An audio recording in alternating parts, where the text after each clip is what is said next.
Bonjour à tous, aujourd'hui je vous propose d'essayer le Volvo C40 Recharge. Je vais me dire ça y est, il a Alzheimer, il ne se rappelle plus que c'est un essai qu'il a déjà fait. Alors pas tout à fait parce que nous avions essayé la version 4 roues motrices qui s'appelle Twin de ce SUV coupé, un modèle qui n'est d'ailleurs disponible qu'avec des motorisations 100% électriques. Et aujourd'hui je vous propose d'essayer la version 2 roues motrices, donc avec un seul moteur qui garde les mêmes qualités, en particulier la ligne un peu plus dynamique de ce C40, mais à un tarif beaucoup plus accessible. Un SUV coupé, ça change des SUV. C'est en tout cas ce que se dit Volvo avec ce C40, il a bien raison.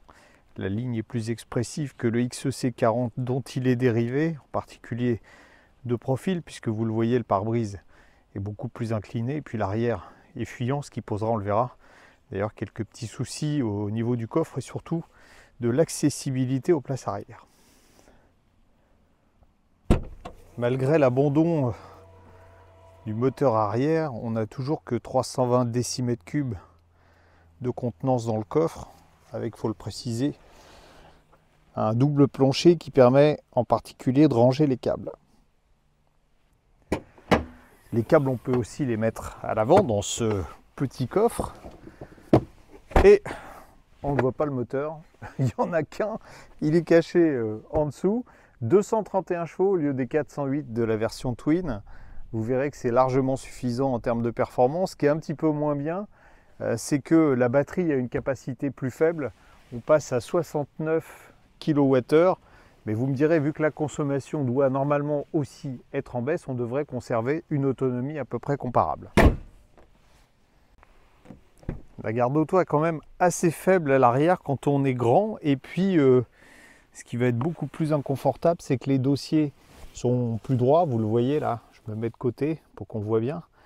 Et l'assise est également plus courte que sur un XC40, donc une vocation nettement moins familiale. Même s'il reste quelques plastiques rigides, la qualité de présentation intérieure est quand même bonne, en particulier avec ce grand écran de 12 pouces face au conducteur. Volvo a conservé quelques boutons physiques, ça c'est plutôt bien.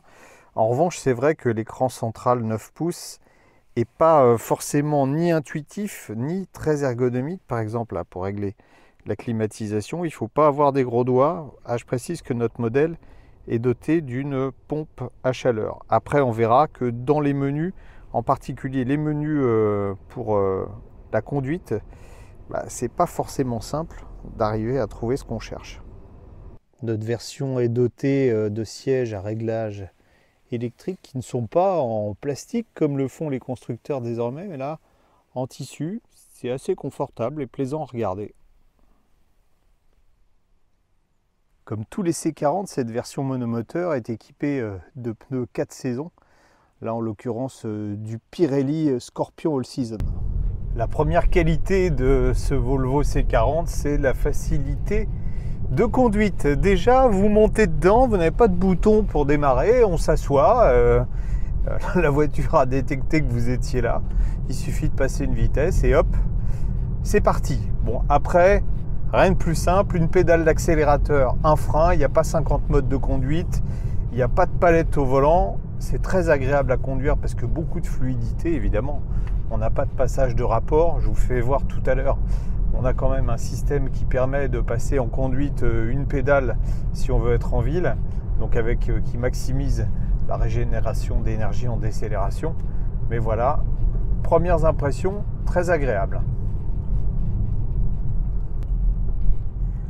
J'étais plutôt inquiet pour le confort parce que notre version est équipé de jantes optionnelles de 20 pouces en fait.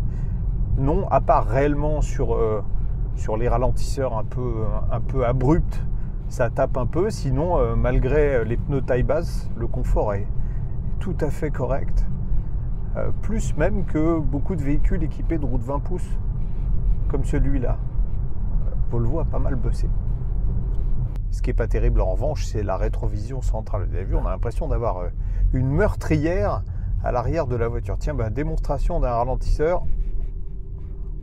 Ouais, c'est pas trop raide. c'est pas trop raide, mais bon, ça ne résout pas le problème de la rétrovision. Heureusement, les rétroviseurs latéraux sont suffisamment grands. Illustration de la complexité des menus, des sous-menus sur des voitures comme celle-là. Vous voyez, si je veux accéder aux paramètres de conduite et en particulier au One Pedal Drive, vous avez vu tout ce qu'il faut que je fasse. Donc là, en fait, je relâche la pédale d'accélérateur, vous voyez. On va arriver jusqu'à l'arrêt du véhicule, mais un bouton tout simple aurait été beaucoup plus efficace.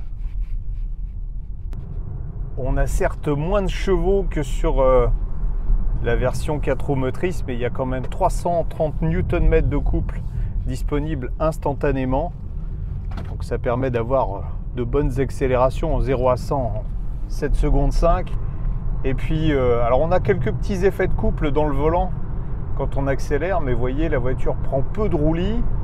Elle est assez saine. On n'a pas du tout le sentiment d'avoir un véhicule qui fait pas loin de 2 tonnes, malgré les pneus. En fait, là, du pneu 4 saisons, en adhérence latérale, c'est un peu moins bon qu'un pneu été sur une route sèche et par un temps comme celui qu'on a aujourd'hui. On pourrait craindre par rapport à la version 4 roues motrices, avec la baisse de puissance qui est quand même importante, que les performances restent moyennes. Regardez l'accélération, 80, 120, c'est extrêmement correct. Notre mesure habituelle en micro d'ambiance à 110 km/h. Sur l'autoroute, on a une moyenne de 65,9 décibels. En fait, quelques bruits de roulement, sans doute dus aux pneus 4 saisons, un petit peu plus bruyants que des pneus été, et puis un ou deux bruits aérodynamiques, mais globalement, la voiture est quand même très silencieuse. Chapitre autonomie, mais je pensais en fait consommer un peu plus que ça. On est à 17,7 kWh au 100 km. Bon, on n'a pas fait beaucoup d'autoroutes à 130, ce qui veut dire quand même que là on est à 53% de la capacité de batterie. On a fait 170 km, donc on peut tabler sur en conso moyenne sur 350 km d'autonomie. Ça sera évidemment moins. Ça sera sans doute entre 250 et 280 km sur autoroute. C'est un petit peu moins que certains véhicules concurrents qui sont légèrement plus économes en énergie. On est dans les bouchons, mais rassurez-vous, la qualité de l'air dans la voiture est bonne parce qu'il y a des filtres très efficaces. La qualité de l'air dans la voiture, PM2.5, donc les particules fines, bonne. On est à 0 microgrammes par mètre cube à l'extérieur. On est à 14 microgrammes. Il faut dire que la qualité de l'air extérieur aujourd'hui est bonne. Il y a eu du vent hier, vous voyez, pas de pollen extérieur, pas d'herbe, pas de mauvaises herbes. Ça va se généraliser, je pense, dans les voitures, en particulier les voitures d'origine chinoise. Et Volvo, vous le savez, bon, a des origines chinoises, quoi qu'on en dise. Enfin, pas des origines, mais au moins un propriétaire. Si on parle puissance de charge, ce Volvo C40, il est plutôt dans la bonne moyenne. D'abord parce que sur une borne comme ça, 22 kW, en courant alternatif, on peut charger jusqu'à 11 kW avec le chargeur interne. Et puis si vous êtes sur une borne rapide, voire même ultra rapide Ionity, eh bien vous pouvez grimper en courant continu jusqu'à 150 kW maxi. C'est 2 fois plus, par exemple, que le nouveau Kia Niro EV. Si ce n'est une autonomie un peu juste, principalement sur autoroute, il est plutôt séduisant ce Volvo C40, malgré le fait qu'il n'ait qu'un moteur. Vous me direz déjà de plus de 230 chevaux, c'est pas mal. Il est séduisant, surtout si on regarde son tarif. Alors pas cette version-là, parce que cette version Ultimate est vendue plus de 55 000 €. Mais si vous prenez le modèle de base, entre guillemets, qui est déjà très bien équipé, on est à 46 800 €. Et comme le réseau Volvo fait un effort pour descendre le tarif en dessous de la barre des 45 000 €, vous avez 6 000 € de bonus écologique. Ça le met à 39 000 €. Et à ce prix-là, il a un concurrent en ligne de mire qui s'appelle le Kia Niro EV, qui est un peu moins performant, qui offre un petit peu plus d'autonomie, mais qui charge moins vite, et qui est peut-être un petit peu moins premium que ce Volvo.